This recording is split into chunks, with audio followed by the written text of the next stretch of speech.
All right, for this movement, it's a little bit complicated here, but what you're gonna do is you're gonna lay flat on your back.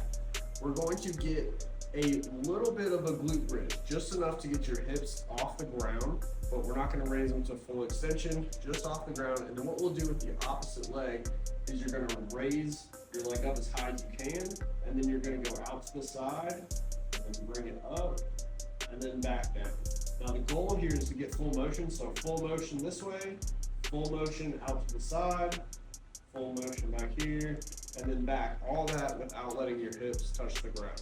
All right, for this movement here, we're gonna start in a 90-90 position, and what we're gonna do is we're gonna lift this back leg up as high as we can, right, before turning over, and then we're here back in that 90 position, but then we're gonna do a flow through. And ideally, we're popping up, stepping through, and then lunging into that position, getting a deep stretch in the hips. Then we're gonna rotate back to our 90-90 position, rotate around, back here, and then again, up, and moving through into that deep lunge position there. And then you're just gonna rock back and forth through that flow for as many reps as you need. A bird dog hold, okay? What we'll do is we'll get in the typical bird dog position. We wanna engage the abdomen under here.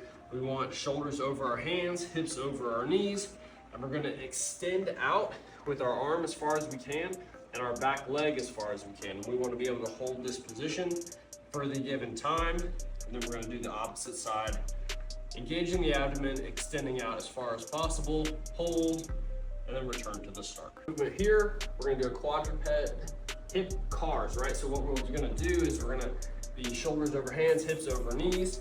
We're gonna extend one leg back as far as we can, and then we're gonna rotate that around as high as we can before returning to that starting position.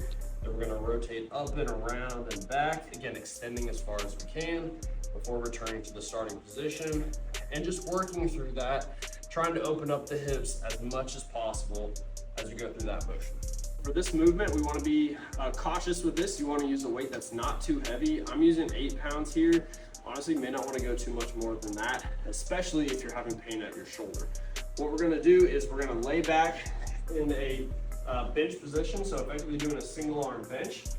And after one rep, we're gonna bring down into kind of an extended position at the shoulder, and then let the weight kind of take your arm into external rotation, rotate out of that, give me a press, down, rotate back, get a little stretch, boom. And that's why we don't wanna have too much weight, because this right here is a pretty vulnerable position, so you definitely don't wanna overload that. You wanna be a little bit cautious, but that can be a really good movement to strengthen the front of your shoulder, especially if you're having pain like on the front with overhead pressing. It can help loosen up that mobilization into rotation so you can press overhead.